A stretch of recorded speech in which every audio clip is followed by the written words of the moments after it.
Welcome to Opinion Havers, a movie podcast for fans of Arrested Development. I'm Cody.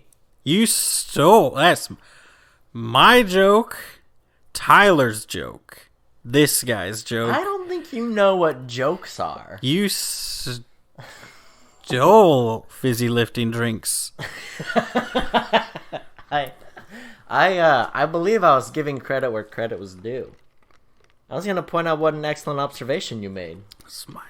I'm just making sure. Do you want to, you want to talk about it now or you want to talk about it later? I don't want to talk about it. You don't want to talk about it at all? Ever. Well, Here's what you don't understand, Cody. The Living Daylights. Yes, we watched The Living Daylights, and they do the same they do it in Arrested Development, right? They escape from the old...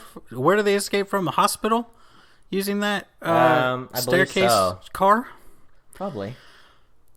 If you're a fan of Arrested Development and you don't know what we're talking about, you're not a fan of Arrested Development. It's on the box. It's got on the box. It has the staircase car. This movie stole the joke from a TV show that wouldn't be made for at least another 10, 15 years. Around 15 years, yeah. Yeah. They went into the mind of whoever made Arrested Development and stole it. Mitch Hergowitz. Mitch Hedberg, he died. Hergowitz, who's also dead. Who? He's not. But a true Arrested Development fan wouldn't have believed me. So if you didn't get that, turn it off. Yeah, this isn't for you. Thanks for joining us for the Arrested Development reference cast. I'm that guy that paints himself blue in one episode. One episode? It's many, I'm sure. He wants to be one of the blue men. Yeah. And you're the banana stand that they burned down. Mm-hmm. I've been to the banana stand. I've been to a banana stand. The banana stand. There's several. There's money in the banana stand. Always money in the banana stand. Probably my least favorite joke from Arrested Development, but the most quoted line. You know? The banana stand? If you tell someone you like Arrested Development, they say there's always money in the banana stand. They always say that. And I think it's a decent joke, but it's not like my favorite Arrested Development joke. And it's like from the first episode or two. It's like episode 2 maybe. Oh, I watched it recently. The first season. He says it throughout like that first season. And then it's the last episode, I think, of the first season or something. He burns down the banana stand. And then he's like, the walls are filled with chocolate. I didn't watch the show. No, I did watch the show. But I don't want to spoil this 20-year-old show for people. You can't spoil it. Cody, we watched this movie, though. This is a James Bond movie that's called The Living Daylights because he scared the living daylights out of somebody. Yeah, or something. Yeah. Something like that. This is a whole new experience. We got a new Bond. We got a new Moneypenny. We got a new... That's really it. Yeah. Yeah. 2 new things. You got a new take on life? You got lasers? You got way more lasers. Oh, yeah. There were lasers. That was probably during my nap. All right. Should we, do you want to start or do you want me to start? I mean, I can start as soon as I find the gosh darn notes app on my heckin' phone. Here's the mistake you made, Tyler. You whipped out the iPad, but you need your notes on your phone. The iPad is for fun facts and to make you feel poor, Cody. It serves its purpose, okay? I have my few notes. Are you prepared for me to rant nonsense at you? Half of it might not even be about the movie. All I'm ready to do is that. Tell me when. Go. Here's the thing, Cody. The guy uses a carabiner to pass the note. I put the note price said, quote, "I'ma kill you," close quote. That's not what it said, but it's very close to what it says. It says, which means death to spies in Russian, okay? Cody, I liked the remix of the Bond song, not the opening credits song, the remix thing, because it's the normal Bond theme with a little bit more bass. That's it. That's all it really seemed to be. I was like, I like this. It sounds nice. It's better than the weird Bond music we've been getting the past few movies. Okay? The intro to Bond, not the intro to the movie, the intro to Timothy Dalton, the Daltz, as we call him. The intro to him as Bond was very... This is the energy. Let me give you the... Cody, look at me. The intro, the attitude of it was very much... Yeah, he's new. Get over it. Moving on. Also, rest in peace, Shadow Nipple. Long live Side Nipple, okay? That sums up the whole movie. This is the first movie where what they start doing. They're like, oh, we're gonna do a shadow sequence where the girl's gonna be naked, but she's not not naked. She's just wearing that skin tight like leotard thing, like gymnasts do. So you think you're like, oh, the old dudes are like, oh, maybe she's still naked. She's not naked, old dudes. She's got clothes on, and it's Cody loves it. There was one chick that just had body paint on, and I was like, oh, they're going to have pasty. No, you didn't call that out, Cody. You didn't call it out, and I was disappointed in you. Here's the thing. There's a sequence where they're on a streetcar. A street train, really. It was several cars tied together, thus making it a street train. Right? Can I get a nod from the Californian sitting next to me? Where's Kalen? He's gone. Cody. Europeans... Anybody who uses public transit, you're too comfortable standing close together. But the Europeans are worse about it because they stand way close together. Americans, they'll do it, but it's reluctant and you don't make eye contact. Europeans, every movie, it's like, let me stand. Oh, that spot next to you opened up. I'm going to stand 2 inches from your face and lock eyes with you. And it's like, I would rather die than do this thing with you, dude. I don't want to do it. I don't want it with, I don't. Okay, they're at a carnival, and the only two secret agents at this carnival are wearing tuxedos. They're just at a regular carnival, Cody. There's a Ferris wheel, there's the game where he wins the giant bunny, all the works is caught carnies, all of it. Wearing tuxedos. They blend in perfectly, I'd say. Cody, tuxedos at the carnival. He kills him, and the dude passes the note with the balloon. He's like, that's it. Balloons, gotta kill the guy with the balloons. So he sees the balloons, he's like, that's the guy.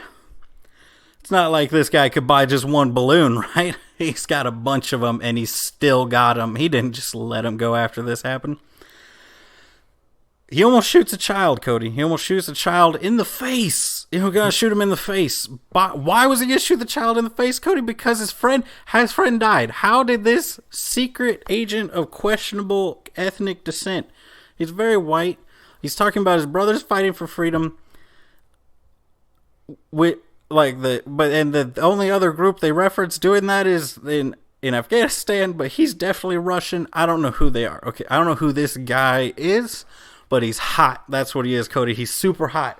And he kills the other agent. How does he kill him? He slices him in half with a glass door, with an electric glass door. Bringing to life all the fears I had as a child of what happens if the door shuts on me. I gotta tell you, kids, this is what happens when the elevator door shuts on you. It'll hit you and you'll go, oh no. And then it's going to open. It won't cut you in half. Unless it's at a carnival where were they? Somewhere in Austria, I believe. Maybe? I don't know. They shot a guy through an oil pipeline, Cody. That's going all the way back to the beginning of the movie. They fired him through, and they're like, don't shoot him when it's this, because if you do it, then he'll die. All right, Tyler, I'm going to have to cut you off right there. No further. No more. Oh, okay. Well done. Yeah. Good job. Now it's my turn. Oh, I should probably get it. Here's what I learned about this movie. Mm-hmm. I learned a few things. Number one, I learned that I don't know what a KGB is. All right? This plot took so many twists and turns and double crosses and single crosses. then I don't know if we're supposed to like the KGB, dislike the KGB, if the KGB have allies and friends, or if we're their allies and friends. And I need your help to understand what is even happening. Number 2, the intro to this movie is the ultimate male fantasy. I know we talked about like Bond is the male fantasy, like every dad's dream, like, oh, if I could do this, I could drink the fancy liqueur, I could shoot the license to shoot people, and then I'll get the girl. It's just like, oh yeah, it's the whole thing. But that's like the beginning of this movie. It's like, oh, we're doing a practice mission. Good luck, guys. And then the practice mission goes awry. And then Timothy Dalton, a.k.a. James Bond, a.k.a. your and my dad, is like, all right, nope, I'm stopping this. He stops it, flies through the air, saves it, lands on a boat with a hot chick who's just like, I'm bored of all the dudes. I want a real man, And then he's like, oh, I'm the real man. Here I am, And it's just like, ooh, he's taking charge, Just like, this is the ultimate, like, what? He stops the mission that wasn't even a mission. He sails through the sky, lands on the boat of some lady who's some thirsty woman, Why was she alone? I don't understand. Was there no one else on the boat with her? Was she just by herself? So that was cool. He has a really... I couldn't tell. I don't know if I like Timothy Dalton or not. I think I do. But it was like every other scene, I was like, he's perfect. And then he'd be like, he's fine. And then it'd be like, oh my goodness, he's everything we ever needed. And then I'm like, well, he sucks. I didn't know. Moneypenny's back, and she is horny now, all right?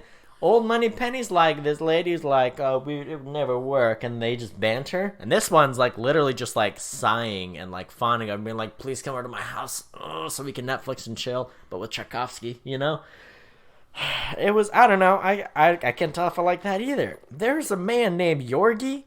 His name is actually Georgi, but here's what happened. There's a movie called Jojo Rabbit, alright? And the little boy in Jojo Rabbit has a best friend. The best friend's name is Yorkie, and so every time they said it, I was like, is it the little boy from Jojo Rabbit? Is he here? Like, is he here in the movie? It was very distracting for me.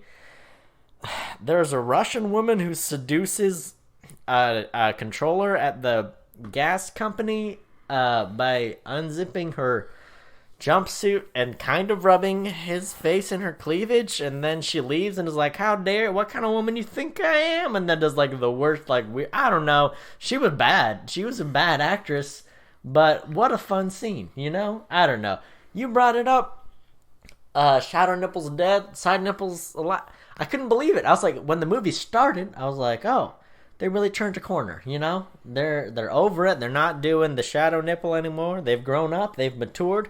And then even Timothy Dalton, he's not out here abusing and using women. He's like, I'm really going to fight for this one girl. I'm going to be a gentleman. I'm going to take her to the carnival. I'm going to get her opera tickets. I'm going to do all this stuff. I'm not even going to, it's real. This is a real connection I'm making. And then they just had like a 3-second shot of some lady who's naked from like side behind, So you're like, but it still seemed like, and I looked it up. I'd do some research for this. You know how well I research. I was like, the 80s are weird. Because you can have boobs in 80s movies, even if you're a PG. But I was like, did the PG-13 rating not come out yet? This movie's just PG. It's not even PG-13. What happened in the... Because the MPAA is made up of a group of parents. You have to have children, and they have to be... of a certain age, and that's how you get in the MPAA, and you make all the rules, you make all the ratings. The parents in the 80s were just like, yeah, I don't mind if my kids see boobs. I don't mind if my 10-year-old kid sees boobs. It's cool. I'm cool with it. I like it. I'm into it. What happened? I don't know. So anyway, that was cool. Hugh's eyebrows. Oh my goodness. They're out of control. Did you see them? I mean, they've always been big, but oh my word, get someone from wardrobe. I mean, they were everywhere and nowhere. Just a bush. Just 2 bushes. 2 gray, scraggly bushes over his eyeballs. I don't know. Just a little trim. He can have, just a little trim. There was a terminally ill parrot in this movie. That was fun. That was fun. Is my time up? All right. That's great. There were a Russian man posing as a milkman to steal back a KGB sympathizer, defector sympathizer. Yeah, all right, I'm going to have to cut you off right there, Cody. He had milk bombs. I said I'd cut you off, Cody. I'm sorry, sir. Q's given up at this point, Cody. He doesn't care. Like I said, this is what I said to you when you said, what is this? First off, Cody, I got many facts about the Q scene. First off, okay, you were aghast by Q in general. And this is what I said to you while watching the film. I said, Q is the greatest supervillain on the planet. And they keep him in check by just giving him a bomb-proof bunker and a bunch of expendable interns, okay? And they're like, pump out crazy gadgets, and every so often we'll send in like one agent to just pick one and leave. If Q did not have that, he would have conquered the world by now. Okay, that's what he is. Yeah, you saw the gadgets. Yeah. Okay? That's why he gets the weird gadget bunkers, and that's what he does, okay? Mm-hmm. Did you know that, first off, what they call the ghetto cannon or whatever? The ghetto blaster? The ghetto blaster. But they call, like, anyway, it's a rocket launcher in a boombox is what it is. So when they cut to it firing and blowing up stuff, who do you think fired that rocket? Did you see this fact? You didn't see this fact. Who fired the rocket, Cody? There's a dude. Prince Charles fired the rocket. Oh my gosh. Prince Charles. The Duke of what was it? I don't know his actual title. It's Prince Charles. He's the one everybody hates. When everybody's like, no, to him being king, and they hope his mom outlives him. Okay? Prince Charles. You all loved him. Because you ask your mom next time, everybody out there, go to your mom. Say, hey, what's the deal with Princess Diana? And see the crazy fanatical, just craziness about her that moms still have, okay? There's a great Dana Carvey show sketch about Prince Charles advocating to bring back beheadings. It's just Dana Carvey dressed up as Prince Charles singing a song about how he wishes he could behead Princess Diana. It's pretty funny. Yeah. Very but tasteful. she's just so great. That's the answer I got from my mom when I asked her why everybody loved her. Yeah, she's the people's princess. What don't you understand about this? Because she's just the best. She's wonderful. But she also hit Prince Charles with a bottle there, a breakaway bottle, like a glass bottle they hit with stunts. Yeah. They got a whole tour. How long do you think it took Prince Charles, the crown prince of England and Britain and the UK, get it, it's the same place. Anyway, to go back to a James Bond set? He went back to the set of Bond 25. He went, this one, nothing, Bond 25. Also, did you know this is the last James Bond that uses actual Ian Fleming title? I didn't know that because I do my research. You read through the facts on IMDb. No, that's called research. Oh. No, that is kind of crazy to think of because the first few are all. I feel like most of the first 10 or 12 are all titles, and then 1 or 2 aren't. Yeah. Yeah, I don't know. I went through waves with this movie. Sometimes I really liked it. Sometimes I didn't. Like, there was that 2-minute thing where it just kind of ruined. The movie was ruined for me, where it was like, Stradivarius! And then they just, throw it against the chair. I was like, what are you doing? And then you're like, oh, you like your martini shake? And she grabs it, kind of, flips it up once and is like, here you go. And you're like, what are you... Yeah. Why doesn't... Okay, for a movie that references martinis all the time... Why aren't they respecting the martini? You gotta go nuts on the martini when you're shaking. You gotta shake it also, hard and a lot. You wedge in, you get the shaker, or you wedge in the glass, and then you shake it. I see him shake it. I've seen it happen. Yeah. I'm cool. I'm hip. Also, don't lean a Stradivarius against a chair. Okay, here's the thing. Just don't. Here's what I realized in this, and I'm sure someone has done this, and if they have, I'm not stealing it, I just thought of it, and if it hasn't been done, then someone should do it, and you should give me a cut of the profits. I need a James Bond sketch where James Bond orders everything shaken. Everything. I need him to go to, Dairy Queen and be like, I'll have an Oreo Blizzard. Shaken, not stirred. And then they just, shake it, and it goes everywhere. That's what I want. I want him to order, a Big Mac, and they just like shake the box really hard till it like burst open. That's what I want. Just him shaking stuff. Yeah. That's what I want. I don't know. Here's the thing about the Timothy Dalton Bond that I noticed. Roger Moore and like Sean Connery's kind of more of an arrogant Bond. Roger Moore's more of like a lower key suave Bond, you know? This Bond, he's much more intense and like laser focused. You know, he's not really trying to charm anybody anyhow. He's kind of like, this is what I'm doing. I'm in charge. I'm doing the thing, you know? Mm-hmm. And sometimes I liked it, sometimes I didn't. I wasn't sure. Where did you fall on that? I liked it. It makes sense because, again, doing my, as you call it, research, this was going to be a prequel, and I have noticed, is he still making them? Like, is he... I don't believe so, because remember, this one, it co-credits his daughter, Barbara. Daughter? Daughter. Broccoli's daughter. Barbara Broccoli, and I believe she's the current producer. Like, she's done the last, like, I think she's done, like, all the Daniel Craig ones. Oh, okay. Or so, something like that. Anyway, but she's the one that's always quoted when they talk about the Bond movies. Oh, okay. But it's the Broccoli estate. Yes, correct. Because I know with the Daniel Craig Bond, right? They made a big deal of like, this is young Bond. In the Casino Royale, you see him getting his 2 kills to get the 00 status. Yeah. And all that, and they make a big deal of like, this is when you first see James Bond before in the beginning of the movie, he is not 007 yet. Mm-hmm. This movie was going to be a prequel to Dr. No. Oh. And so, but the thing is, I've seen things where they talk about like, well, this is a younger Bond, that's why he acts like this. And I'm like, or it's just that this is how the actor acts and we don't give him much direction. That's more, I think, plays more into it. It's such a fine line. There's 25 of these movies. Yeah. And it's like, some people like, it should always be the same. And other people are like, well, shouldn't we explore different things and do it differently? Yes, that's the second one. But yeah, I could see if it was supposed to be like, they were a young one.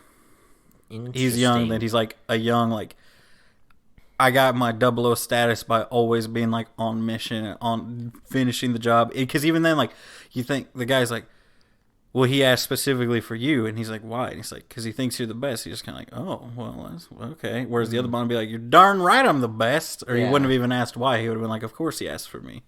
I'm the best. That's interesting. And then he would have smacked the nearest woman. He really would have. Yeah. Okay. Speaking of women, let's talk about our Bond woman, our Bond lady, our Bondess, if you will. Yes. Cara. Sound it out. That's her name. Okay. Oh, Milovy. Yeah. They called her Cara a lot. They did a lot of first name basis stuff, and I got real confused with the characters.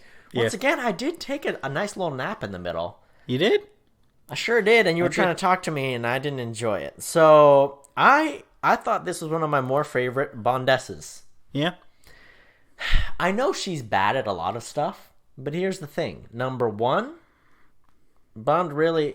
I appreciated that she was the only woman for James in this. You know, he wasn't just dipping his toe in the water every left and right, which way. I mean, I guess he did the girl at the beginning, right? But maybe. I mean, she also was thirsty AF. Like, she was begging for it. Yeah, and he's not going to say no to a good time, which is fine. He may not have gotten out of there alive. But he also really... Anyway, so... But the thing is, she's a real woman, and she may be bad at the secret mission stuff, but it makes sense because she's a musician. She's talented. She's loyal to Bond. Sure, she may have gotten confused, but she didn't know. She didn't know the whole story because Bond didn't tell her stuff. You know, I liked her. That's what I'm saying. Yeah. I mean, once again, there were phases where I'm like, blah, treat your cello right. But, you know, all in all, I thought she was pretty good. Yeah, she's all right. Yeah. Yeah. Yeah, right. John Rhys Davies is in this movie. He's a very famous actor. Oh, boy. Yeah, he is. Plays Gimli and many other things that I don't know, but he's done a lot of like classical stuff. He's like Sean Connery, but better. Mm-hmm. He has a very similar look, similar accent, but he's much. I feel like he's a better person at his core. Oh yeah. Side note to the thing, in the filming of the movies, those Lord of the Rings movies. Yeah. They would do the battles, and they're like, "Oh, try not to hit us." The big, gigantic, stunt dudes. Yeah. They're like, "We're big guys. Try not to hit us. If you do hit us, though, this is our job is to take this hit, so it's fine." And it's the guy who plays like Mary or something. He's like, he hit them every single time so hard. Like he put it all. He hit him with everything he had. So the stunt team, I think, hated him. I mean, it would be really fun to get licensed just to swing a big, like, axe or club around at people. Yeah. He also hated getting dressed up for that movie. Oh, I bet. Because it's, like, hours of makeup for him. Right. He hates the fuss, Cody. That's what I've seen several movies where there's a lot of fuss to get him in makeup and such. And he hates it, and I wonder why he does the movies. He's also one of those guys who just has, like, a billion credits. Like, he has, like, 5 credits for 2019. Where it's just, like, he doesn't stop acting. Like he's in. Look, let's just look. He's got. How about this? I want you to guess the number of acting credits he has on IMDb. Go ahead. You'll probably be wrong. 362. Oh, that's a pretty guess. 273. Oh, which is, I don't know, a ton. Yeah, that's a lot. That's like voice actor levels. That's like what, 5 a year for 50 years? Yeah. It's a lot. I mean, he's in. Oh but Cody, how many of those are on the level of Billy something, Guardian of the Highlands, which is Sean Connery's most recent credit? Oh, that awful animated movie that we have to watch sometime? Yeah, we do. I mean, fun fact, this guy's an Aquaman. Yeah, he is. He does the voice of the Brine King. Yeah. He's in a movie called Santa Fake, The Invader's Song. He's in The Valley of the Gods. These are all movies from 2 years ago or sooner. Shamira. A lot of shorts, a lot of TV, a lot of movie. He's just everywhere. He does a lot of voices. A movie called The Apostle Peter Redemption. Yeah. Where he plays Peter. Yeah. Is it a superhero movie? And can we watch it? No. Probably not. So yeah, he's everywhere. He's even on some soundtracks. I don't know how that works. He raps. Oh, he's in the Jungle Book too. All right, we got to move on from him. So here's the thing. Shadow nipples dead. Real nipples, side nipples here. What else is here? Multiple dude butts. They blow up some latrines, and we get to watch these dudes scurry away, and you see all kinds of hairs and holding to cover. It was graphic. I was like, this is not like enjoyable. Like, sometimes they do the butt scene, you're like, but this one was just like upsetting to me, at least. Yeah. I didn't find it funny. I was just like, there's too much hair and there's not enough cover. It's not even like pants around the ankles. It was just like, they just look totally naked. Like, it's like they completely disrobed. Naked. Was it showers they knocked over? Maybe. Here's the thing, Cody. Nothing but chest hair. It's the new podcast sensation that's sweeping the nation, okay? That's what we need. That's to be a perfect thing. We could make a whole episode out of this scene. There's the bulldozer. There's very orange bulldozer. Takes it out. Put a bomb on a plane that has opium, and he's going to blow it up, but then he doesn't, and he flies the plane away, so he's got to get rid of the bomb, but then the Russian guy's on the plane, so he has to fight out the Russian guy, and the Russian guy grabs onto his boot, then he cuts his bootlaces. The Russian guy, they're dangling off the side of the plane, there's a giant net filled with drugs, and there's netting to grab, they're all climbing on the netting, and this guy's holding on to James Bond's boot. Yeah. He cuts the laces. Like, why didn't he just grab something? There's so many other things to grab. Cody, you don't understand. If he had grabbed onto the net, then James Bond could have gotten away. Yeah. Here's the thing about the end of this movie. Since we talked about Lord of the Rings a little bit. Oh, yeah. The end of this movie is much like Return of the King in that there's, like, so many loose ends. It feels like there's, like, 4 different endings. Where you're like, oh, they flew away. They did it. They're safe. And then it's like, nope, the guy's in the plane. They get rid of the guy. They're like, oh. They defuse the bomb. We're good to go. The plane is out of... and I was like, oh, no, the plane's out of fuel. And you're like, okay, now they get... Okay. They landed. Oh, he knows a good restaurant in that city. There's only 200 kilometers. They're going to make it. They got it. And it's like, nope. Remember the arms dealer who you don't care about? We got to get him next. You're like, oh, this movie does not end. It just goes. It goes. And it goes. This dude... I want to... Can I take a second in this last little bit real quick? I just want... The arms dealer... Talk about a heckin' nerd, okay? Somebody needs to give him the atomic wedgie of a lifetime, okay? Yep. Like, they need to duct tape his underwear to the moon rocket and send it to the moon, and I just pull him all the way. He's a nerd. He's a dweeb that got kicked out of college for cheating. And then he gave him... By the way, I don't know if you noticed, he declared himself a 5-star general of his 2-man army. Okay, this is what I was confused about. What was that uniform? And why do arms dealers always have, like, a uniform and like, ribbons and colors and stuff? They can do whatever they want, I guess. I mean... So he was just an arms dealer that works with the KGB. Yeah. He's the guy that got kicked out of the military. What is a KGB? Because I thought it was like the Russian secret police. It is the Russian intelligence. Okay, the CIA for the Soviet Union. Yes. That helps. I was just very confused what side we were on with the KGB. Because, okay, we had British Secret Service, right? We had the CIA. Uh-huh. We had the KGB. And then we had, who was the people in Afghanistan? Those were, they would use the other name for it. The other name. And furthermore, we had the arms dealer. And I could not tell which way, like, who's on first. Which way is who, and who's the teammates, and who's not. And I'm like, I don't know. I'm asking you who's on first. Nailed it. Nailed the who's on first. Okay, but here's the thing about the arms dealer. I feel like there was an issue with the bad guys of this movie. Did it seem like their accents were going in and out? Yes. It was very confusing to me. And, But Cody, I mean, that's really, like, we don't got time to get into all that. Hold on, last thing. Oh, okay. The arms dealer will be in another Bond movie. Like Jaws. Yeah. No, not the same character, though. Oh. Same actor, different character in an upcoming movie. See if you can spot him. It'll be a fun little game we'll play. Oh, yeah. Oh, man. This one... Okay, hold on. I have some really fun facts to end with. Okay. Number 1, Timothy Dalton has turned down multiple Bond movies. Number 1, he was going to be the replacement for Sean Connery in the late 60s. Yeah, I saw that. But then he was like, I really think I'm too young for this. And so he turned it down. And then they tried to get him on 2 more, like in the late 70s, early 80s. And he was like, I have conflicts. Like, I have these commitments already. I can't do it. And then finally they got him on for these ones. I thought that was interesting. I didn't realize he was like, they were gunning for him from like as early as 1967. Yeah, but you compare him and Roger Moore, and you tell me you wouldn't be like, Roger Moore, you're out. You're on the street. Let's kill him. And Timothy Dalton's in. Long live the Dalts. Long live the Dalt. I mean, we'll see how the next one is, but I liked him. Yeah. Last fun fact. So, the Russian assassin,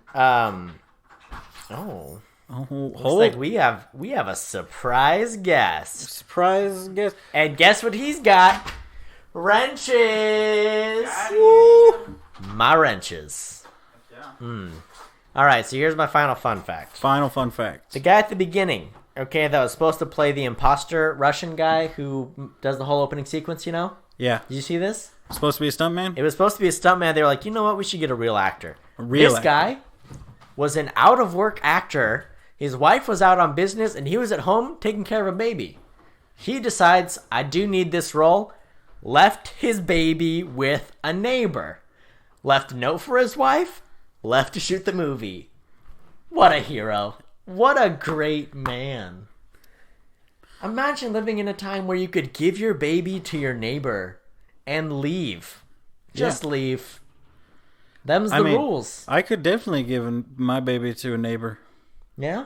My neighbors are my parents, though. So. Boo. And my brother. Boo. I just thought that was great. He was just like, all right, leaving the baby, leaving a note, and I am on a plane. Yeah. I imagine a thing where he knocked on the door, and he's like, I gotta go right now. But the door opens, and it's just like a huge plume of smoke. And a dude with 3 cigarettes in his mouth, like, yeah, I'll take it, baby. And hey, baby, and blows the smoke in the baby's face. It was a different time, Cody. A simpler time, and then a better time. Everybody had lung cancer. It's fine. If everyone has lung cancer, it's really like nobody has lung cancer. Exactly. You know, it's just a fact of life. Yeah. Oh, what a great film. I don't know. It was good. It was interesting. It was all right. It's so much better than all the other ones. In a lot of ways, yes. Yes. I mean, there was a lot I did like about it. Yeah. I did get very confused and lose interest in like, but there were parts too where I was like, the plot is interesting. Like, who's double crossing who? Oh, the guy had blood packets on and got fake shots, so they, I was like, there was twisties, but like pretty good twisties. But were there twists? But were there also turns? Oh, I saw some turns too. I saw the plane do turns. Some horses did some turns.